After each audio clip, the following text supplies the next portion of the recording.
ఏలూరు నగర మున్సిపల్ కార్యాలయంలో కమిషన్ భాను ప్రతాప్ జాతీయ జెండాను ఆవిష్కరించారు.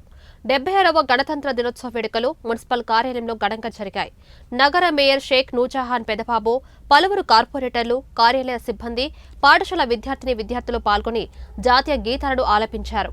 ఎన్నో ఒడిదుడుకులను ఎదుర్కొంటూ మనకు స్వాతంత్ర్య ఫలం లభించిందని, అనంతరం 1950లో పూర్తి స్థాయిలో గణతంత్ర దినోత్సవం మన దేశం ప్రారంభించిందని అన్నారు. మున్సిపల్ కమిషనర్ భాను ప్రతాప్ భారత రాజ్యాంగ నిర్మాత డాక్టర్ బిఆర్ అంబేద్కర్ ఆశయాలను ప్రతి ఒక్కరూ ఆచరించాల్సిన అవసరం ఉందన్నారు. నగర మేయర్ నూర్జాన్ పెదబాబు మాట్లాడుతూ ప్రతి ఒక్కరికి రిపబ్లిక్ డే శుభాకాంక్షలు తెలిపారు. ఒక అద్భుతమైనటువంటి భారత రాజ్యాంగాన్ని రచించి ముసాయిదా కమిటీ చైర్మన్ గా బాధ్యత తీసుకొని రచించి మనకు అందించినందుకు ఈరోజు ఆ మహామనిషిని మనందరం కూడా తలుచుకోవాలి. ఈ గడిచిన 76 సంవత్సరాల్లో ఎన్ని విధాలైనటువంటి సమస్యలు వచ్చినా భారతదేశం చూసుకుంటే ఒక సంక్లిష్టమైనటువంటి భౌగోళిక స్వరూపం ఉన్న దేశం.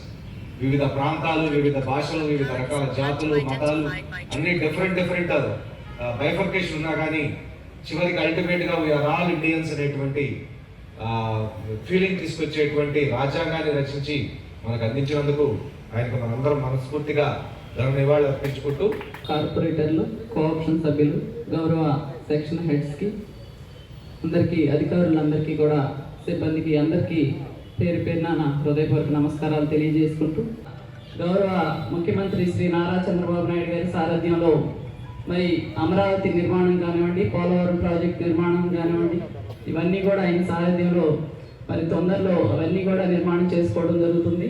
మరి ముఖ్యంగా పేద మధ్య తరగతి